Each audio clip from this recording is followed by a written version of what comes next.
Thanks for tuning in. This is Sweet Cyclists. Today we're going to be reviewing the Polar Breakaway cycling water bottles. Here's Polar's latest cycling water bottle, the Breakaway series.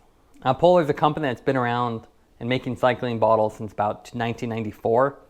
You've probably ridden with them in the past. However, with these bottles, they've really come back to cycling and add a lot of really cool features. We have all the variations here. They come in two different sizes as well as a few color variations. Packaging wise, super simple. They just come with a little tag and you just have to remove the nozzle. So while I do that, let's go over the specs. They come in two different sizes, the 20 ounce and a 24 ounce. They have insulated and non-insulated for each.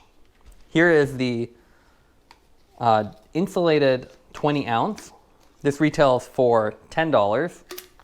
While the non-insulated would be $9. Then we have the $14 24 ounce bottle, and you can actually see with the insulation, they're almost the same size because of the tri-layer design. You have a 24 ounce non-insulated. It comes in a really cool wavy pattern. So quite a few color variations. I really like the teal. It's almost like a metallic finish, it really pops. And then with the insulated versions, they come in this 24 ounce or the 20 ounce. With the 24 ounce being $15. So all pretty affordable. It's pretty in line with the other bottles on the market. Now I have the two color variations here, the styles. This is the Bolt, which has this nice bolt kind of line gradient to it. And then you have the Ridge, which has this really cool multi-layer mountainscape design. They're both available in three color variations. These are the blue. They also have two other ones, including a gray and a white. So plenty to choose from. Now let's take a look at the weight of the bottles. Starting out with the non-insulated 24 ounce. That comes in at 90 grams. Then if we look at the insulated 20 gram, which looks a little bit bigger, but it actually has a little bit less capacity, that's 132 grams. While the big one, the 24 ounce insulated version, comes in at 148. So now let's take a look at the fit and finish of the bottles. Now you'll notice they all have the very similar bottle profile. So they have a large grip ring here, and that makes it really easy to grab. Also, you'll notice that all water bottle cages will have the same little indentation here. So if I pop this in, you can see the bottle cage has a little tab here, and that prevents the bottle from flying out. So that's one reason why almost every water bottle has a little indentation here. We saw with the fabric gripper, they actually designed a bottle cage that had a larger lip that was actually perfectly matched to the bottle. But for a general water bottle cage that you probably have on your bike, you'll definitely notice the tab, and this little grip ring definitely matches that. Once it's on the cage, they fit pretty well. Obviously, it's harder with it not attached to the frame. So profile-wise, pretty similar. Non-insulated versus insulated has a little bit of different texture, but it's a little bit grippy. So I found it really easy to ride with these, as it has a nice grip texture to it. The caps have these little ridges on here for additional grippiness. So really easy to grab and hold. So that's the bottles. The insulated versus non-insulated, you can see this has the tri-layer insulation. And you can actually see it has an external plastic layer. And then it's almost aluminum foil style insulation layer here that kind of crumples. So it really keeps you nice and cool. I definitely recommend insulated bottles.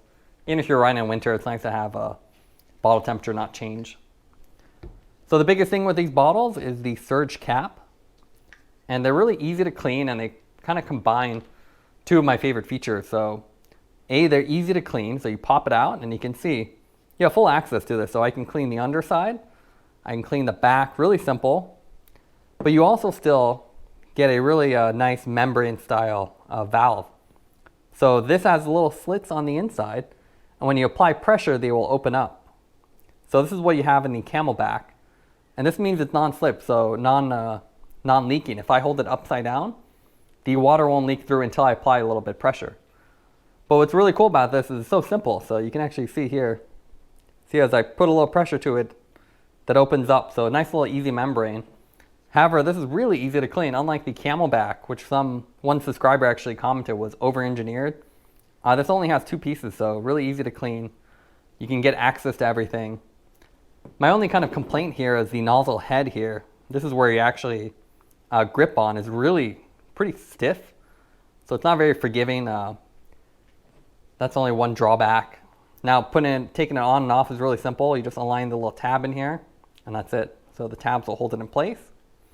Now the nice thing is to lock this out, something other manufacturers call a positive lockout. You simply push the valve in like a pull-push style valve, and now it will not allow any water through. So you can see it's completely blocked. So a really nice feature that combines the push-pull valve that you see with cheaper bottles with a more fancy membrane, but still cleanable. So now let's do a little comparison with some other bottles on the market. Here at the Sweet Cyclists, we've done quite a few bottle reviews, so we have kind of all the favorites of cyclists already.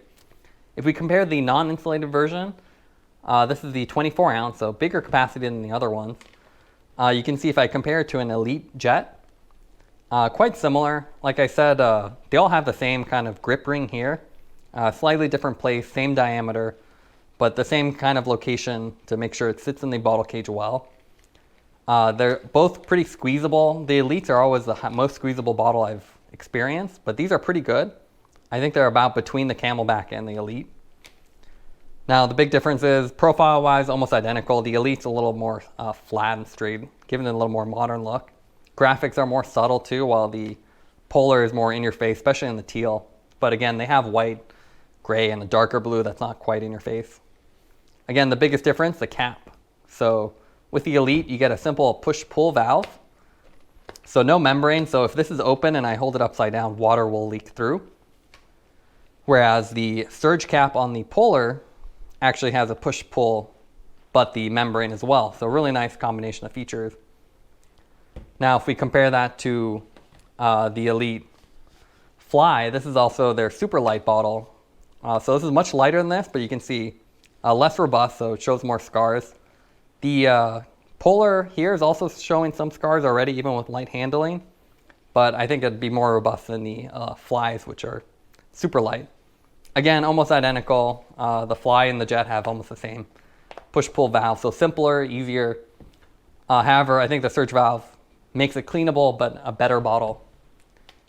Now, if we compare it to the most popular bottle, the Podium, this is the non-insulated variation, a little bit lower capacity, which is why it's smaller. You can see the Podium has a more understated graphical design here. That's one thing I like about CamelBak. They offer a lot of variations and everything from wild to mild, so you can really customize it. Here's the big difference. Let's take off the caps and compare them. As I mentioned, one subscriber, I think, really summed it up the best way. They're really over-engineered, so you have a lot of pieces here to achieve very similar results. So with the CamelBak, you can take off what they call the junk filter, which pretty much blocks any junk from going in. You can take this lock ring off. You can pull the nozzle off. You can pull the whole cap off. And that lets you really clean it from inside to outside. Now with the Polar, we simply pull off the nozzle, which is just rubber. And you can see, I almost get the same effect. I can clean the underside, which is the equivalent to the backside of the junk filter. I can clean the nozzle by simply putting a little scrubber through it. You have the same membrane, and I can access it almost identically. However, it's a lot less complicated, so rather than having a removable head, it's just this one piece. Now, one thing I do like about the CamelBak is it's a little bit softer, a little bit malleable exterior, but this is a two-piece design where it comes off. I think the really cool thing about the Polar, though, is the lockout. So with the CamelBak, they call this a positive lockout, and it's rotatable. This is definitely a two-handed operation, while the Polar is simply one-handed. You can even use your teeth just to push this down and up. So a really cool kind of combination. So same thing goes with the insulated variations. I have the Podium Ice here, which is their most insulated variation. Pretty similar again. I think exterior bottles, they're just subtle curvature differences. They both have the grip ring, almost identical place again, just for the bottle cage. And the main difference again, caps. So I think the CamelBak has definitely been my favorite for the last almost decade now. But I think the Polar is a really good runner-up, and at the price, it's almost identically priced with more interesting graphics if you want something a little bit brighter. So here we have the 24-ounce bottles mounted on my bike. As you can see, they're pretty large, so they won't fit a smaller frame. And with the blue bolt graphics, I really like how they look. They add a little character to your bike. Now let's go over the pros and cons for the Breakaway bottle. I really like the color options here. You have a lot of bright and graphic options with the bolt, the ridge, and the wave patterns. They're also really easy to grip one-handed with that large grip ring, and they have a nice grippy texture to them as well. It feels kind of rubberized. Also, what I really like about it is the surge cap. It really combines the best of both worlds. It gives you the push-pull valve, the simplicity of that, while giving you the no-leak nature of a jet valve with a little membrane inside it. Some of the cons is the fact that they're a little bit heavier. If you're a weight weenie, you probably want to stick with the Elite bottles, but in reality, the weight doesn't matter that much. They also don't offer a dirt version that would have a protected cap. That's something nice to have, especially if you do gravel riding, you want something to cover up the cap. And finally, the rubber nozzle material is a little bit stiff. It'd be nice if it was a little bit softer and more forgiving. Taking everything into account, I would give the Breakaway bottles a 9.5 out of 10. I think the surge caps really brings the best of both worlds, and with the wide variety of graphic options, you can really mix and match with your bike. Thanks for watching this review. Don't forget to like and subscribe. You can see more content from us on our website at thesweetcyclist.com, as well as follow us on Instagram at thesweetcyclist.